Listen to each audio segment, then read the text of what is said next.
Stepping into our 2025 Toyota RAV4. Let's look on the left side. What do we see here?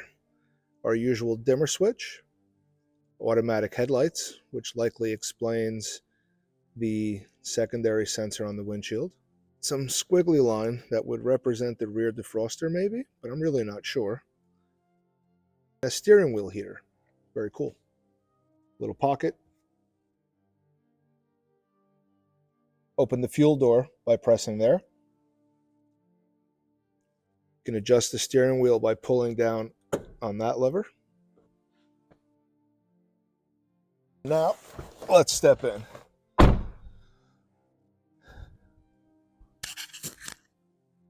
So ignore that door.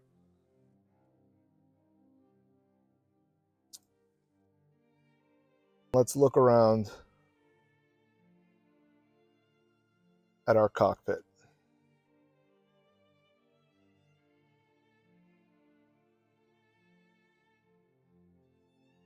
Starting with the left stalk here, you have lighting controls, DRL off, auto, parking, headlights on. Left-hand side of the steering wheel, you have basic multimedia controls. These are going to control some functions on the instrument cluster. Here you can adjust volume and you can say a command like call. Going over to the right side of the steering wheel, we now have confirmation that we do have radar in the cruise control, and we have lane keep at the very least. The right stalk is going to be all of our windshield wiper functions and our rear wiper. In the center console, you have traction control, heated seats, climate control, parking brake hold, and adjustment for driving functions, as well as EV mode. Pressing the power button one time will bring this screen up. From here, if you step on the brake and press the power button again, the vehicle will go into what's known as ready mode. Ready mode means you are ready to drive. Park means the parking brake is engaged. That's the car starting up, coming out of EV mode. To disengage the parking brake, your foot must be on the brake. You press down. To re-engage the parking brake, press up while your foot is on the brake.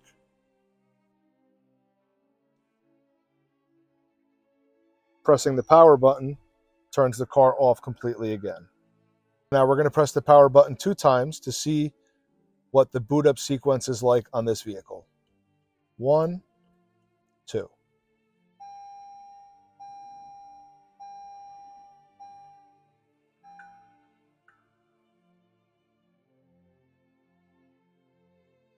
The time is actually off because we're in daylight savings time. We're going to see how we would adjust for daylight savings time. Go into settings. From any page, if you just press on the clock, it will automatically bring up the clock settings. The time zone is set as Hawaii, which is clearly wrong.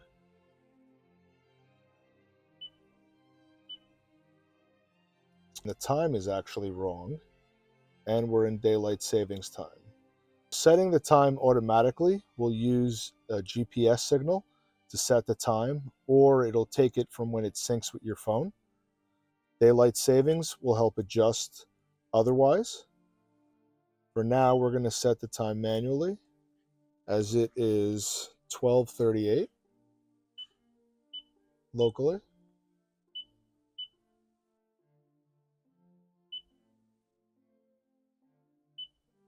We're going to leave the date format alone. We're going to go back to our page. Now that the time is set correctly, we're going to focus on the left-hand side and do it again, and the right-hand side and do it again.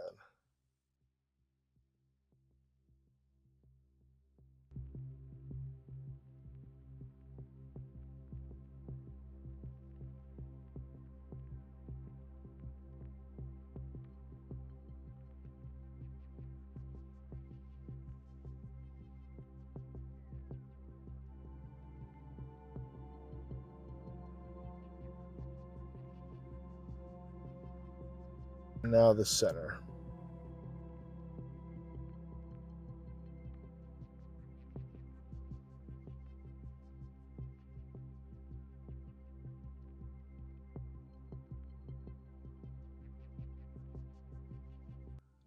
Stepping on the brake and pressing the power button now puts the vehicle into ready mode.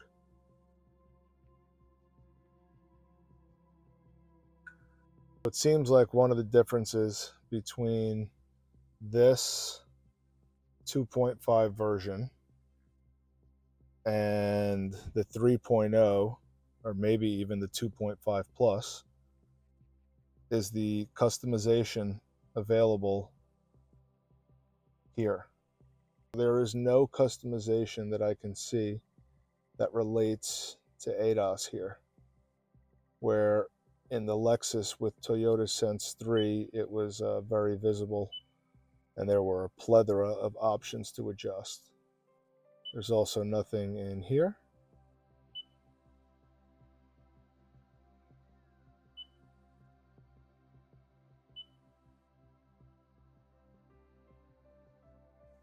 But still a great car. These are some of the features you can expect to find in a 2025 Toyota RAV4 XLE edition. This is the HEV, which is essentially the hybrid EV version of this vehicle, and the non-off-road package.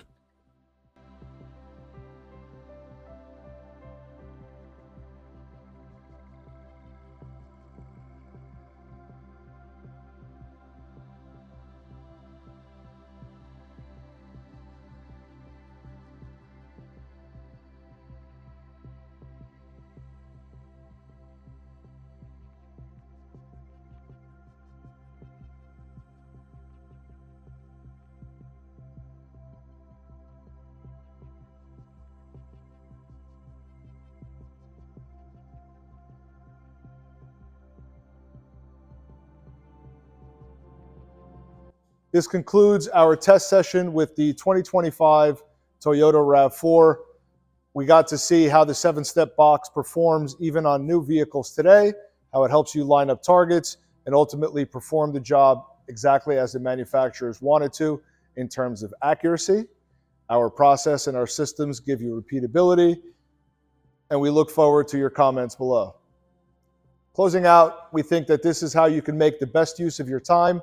Using 7-step box to work on any vehicle for your ADAS calibrations will help you achieve accuracy, repeatability, and profitability at your shop with ADAS calibrations.